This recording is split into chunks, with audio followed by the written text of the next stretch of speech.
साथियों, आप सभी का इस प्लेटफॉर्म पर स्वागत है। यहाँ पर हम लोग जनसत्ता अखबार के 9 अगस्त 2023 के संस्करण में प्रकाशित एक संपादकीय जिसका शीर्षक है लचर भंडारण से सड़ता अनाज, जिसको ऋतुपर्ण दवे जी ने लिखा है। इस आर्टिकल को यहाँ पर हम लोग देखेंगे, जिसमें बताया गया है कि भारत जो है अनाज के उत्पादन में आत्मनिर्भर तो बन गया है, परंतु अनाज के भंडारण में अभी हम आत्मनिर्भरता को प्राप्त नहीं कर पाए हैं, जिसकी वजह से बहुत बड़ी मात्रा में कम से कम लगभग 10 से 12% हमारा जो खाद्यान्न है वो सड़ जाता है भंडारण की कमियों की वजह से। तो उन्हीं सब चीज़ों के बारे में इस आर्टिकल में बात की गई है कि कैसे हमें उसे जो है व्यवस्थित करने की आवश्यकता है और सरकार के द्वारा क्या इनिशिएटिव इसके संदर्भ में लिए गए हैं। तो यह जो आपका आर्टिकल है, यह आर्टिकल यदि आप में इसको परीक्षा के दृष्टिकोण से देखें तो आपका यूपीएससी हो गया या यूपी पीसीएस हो गया या जो अन्य स्टेट पीसीएस हैं, उसमें जो मुख्य परीक्षा का जो पेपर होता है उसमें जीएस पेपर 3 के तहत जिसमें आपका अर्थव्यवस्था आती है, तो अर्थव्यवस्था में कृषि का सेक्टर होता है, वहाँ पर इसको आप ऐड कर सकते हैं। इसके अतिरिक्त जो गरीबी या कह सकते हैं भुखमरी, यहाँ पर भी इसके कुछ पॉइंट को आप लिख सकते हैं। साथ ही साथ जो निबंध का सेक्शन होता है, उस निबंध के सेक्शन में भी इसके कंटेंट को आप इस्तेमाल कर सकते हैं और आप कहीं डिबेट वगैरह में भी आप इसका इस्तेमाल कर सकते हैं। तो चलिए प्रारंभ करते हैं। तो देखिए, भारत के लिए यह अपने आप में बड़ी उपलब्धि और गर्व की बात है कि 2021-22 में जलवायु परिवर्तन की विपरीत परिस्थितियों के बावजूद अनाज उत्पादन में 31.57 करोड़ टन का कीर्तिमान बना। ये 2021-22 के आंकड़े हैं, ठीक है। इसी तरह दालों का उत्पादन भी पिछले 5 वर्षों के औसत 2.38 करोड़ टन से बहुत अधिक रहा है, मगर 2 वर्ष पहले के राष्ट्रीय परिवार स्वास्थ्य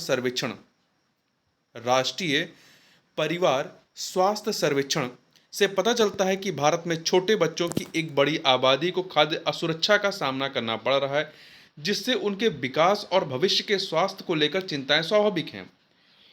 इससे कुछ पहले आए दूसरे आंकड़ों के अनुसार भारत में प्रतिदिन लगभग 19 करोड़ लोगों के भूखे सोने की बात सामने आई थी। निश्चित रूप से बड़े पैमाने पर अनाज उत्पादन के बावजूद भूखे सोने वालों की संख्या अपने आप में बहुत बड़ा प्रश्न चिन्ह है। कहीं ना कहीं यह हमारी उन प्रणालियों में आपसी तालमेल की कमी है जिससे ऐसी स्थितियां बनती हैं। ऐसे परस्पर विरोधी आंकड़ों के बीच संयुक्त राष्ट्र के खाद्य एवं कृषि संगठन की एक ताज़ा रिपोर्ट बताती है कि आपूर्ति श्रृंखला की कमी के कारण देश का हर वर्ष लगभग 11 से 15% अनाज नष्ट हो जाता है। कैसी विडंबना है कि एक और किसान विभिन्न तकनीकों और अपने खून पसीने से अनाज उगाने का कीर्तिमान बनाता है, और वहीं वैश्विक भुखमरी सूचकांक 2022 में भारत 121 देशों के बीच 107वें स्थान पर आता है। ठीक है, मतलब हम लोग भुखमरी में भी बहुत आगे हैं। भारत में अवैज्ञानिक तरीकों से भंडारण का प्रचलन खुद सरकारें करती हैं। खुले आसमान के नीचे कभी बोरों में या कभी यूं ही ढेरों में पड़ा अनाज प्रायः सभी ने देखा है। आपने न्यूज वगैरह में आपने देखा होगा। आंकड़े बताते हैं कि केवल वार्षिक भंडारण हानि लगभग 7,000 करोड़ रुपए की है, जिसमें 1.4 करोड़ टन खाद्यान्न बर्बाद होता है। यह भी कड़वा सच है कि भारतीय खाद्य निगम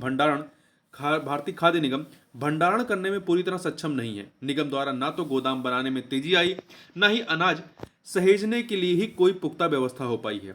यह सब सरकार के दावों और कई संकल्पों के बावजूद हुआ।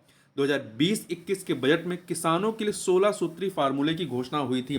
तो इस पॉइंट को आप जरूर याद रखिएगा और मेंशन करिएगा। 2021-22 के बजट में किसानों के लिए 16 सूत्री फार्मूले की घोषणा हुई थी, जिसमें भंडारगृह और कोल्ड स्टोरेज बनाना भी शामिल था। सार्वजनिक एवं निजी भागीदारी के से नए गोदाम बनाने के साथ ही प्रखंड स्तर पर भंडारण केंद्र की बात कही गई थी।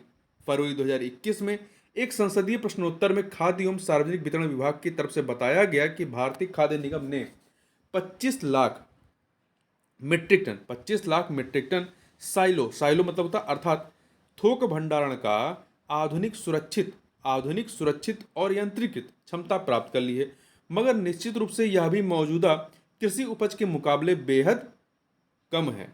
उधर देश में 249 स्थानों पर इतनी क्षमता के साइलो बनाने की योजना पर सहमत बनी है, जिससे हजारों करोड़ रुपए के अनाज का संग्रहण हो सके।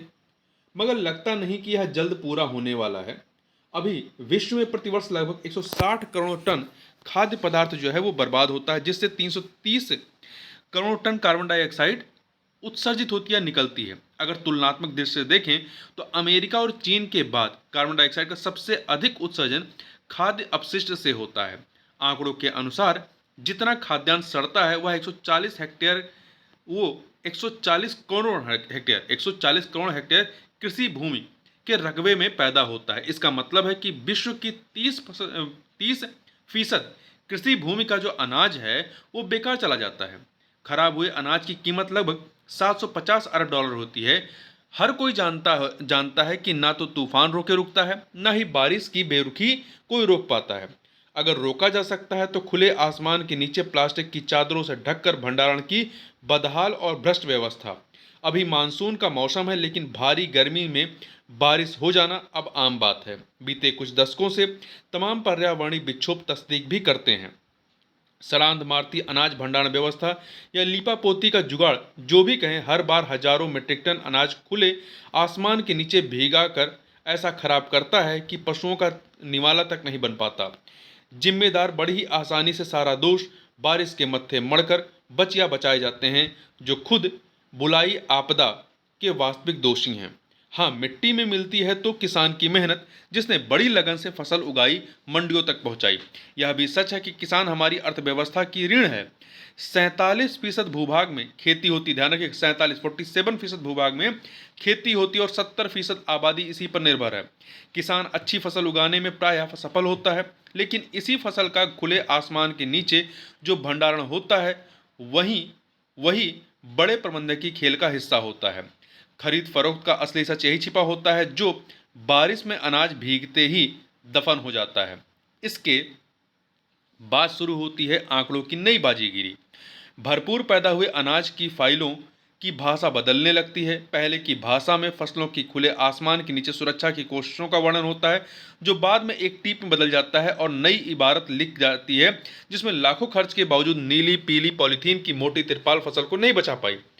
कम से कम हमारे देश में एक बड़ी सच्चाई है कि सड़ांध मारती अनाज भंडारण व्यवस्था या भ्रष्टाचार की लीपापोती का जुगाड़ कहें, हर बार हजारों मीट्रिक टन अनाज खुले आसमान के नीचे भिगाकर ऐसा खराब किया जाता है कि पशु तक उसे नहीं निगल पाते हैं। वहीं जिम्मेदार बड़ी ही आसानी से सारा दोष बारिश के मत्थे मढ़कर बचा लिए जाकर लीपापोती का खेत कर जाते हैं। भले अभी मानसून का दौर हो, लेकिन इसी साल अब तक बिगड़ते मौसम के कितने रूप दिखे हैं। कब कितनी बारिश हो जाए कोई नहीं जानता, मगर उम्मीद की किरण बाकी है। इसी वर्ष मई 2023 में केंद्रीय मंत्रिमंडल ने सहकारी क्षेत्र में दुनिया की सबसे बड़ी अनाज भंडारण क्षमता बनाने के लिए पहली बार 1 लाख करोड़ रुपए के कार्यक्रमों को स्वीकृति दी है, ताकि अगले 5 वर्षों में सहकारी क्षेत्र में 700 लाख टन अनाज भंडारण क्षमता हासिल की जा सके। तो इसको फिर से देख लीजिए, इस पॉइंट को अंडरलाइन करिएगा और इसे आप जरूर अपने आंसर राइटिंग में मेंशन करिएगा कि क्या उपाय किए गए हैं। तो उपाय के तौर पर तो केंद्रीय मंत्रिमंडल ने सहकारी क्षेत्र में दुनिया की सबसे बड़ी अनाज भंडारण क्षमता बनाने के लिए पहली बार 1 लाख करोड़ रुपए के कार्यक्रमों को स्वीकृति दी है, ताकि अगले 5 वर्षों में सहकारी क्षेत्र में 700 लाख टन अनाज भंडारण क्षमता हासिल की जा सके। कितनी? 700 लाख टन अनाज। ठीक है, इससे 2 समस्याओं का हल होगा। पहला, देश की खाद्य सुरक्षा को मजबूती मिलेगी। दूसरा, फसल का मैदानी नुकसान कम होगा, जिसके चलते किसान संकट के समय में औने पौने दाम पर अपना उत्पाद बेचने को मजबूर नहीं होंगे। इस योजना के तहत प्रखंड स्तर पर 2000 टन क्षमता के गोदाम बनाकर सहकारी क्षेत्र को मजबूत किया जाएगा। अभी हमारी भंडारण क्षमता उत्पादन का 47% है, मतलब जितना हम उत्पादन करते हैं उसके केवल 47% हिस्से का ही भंडारण की हमारी क्षमता है।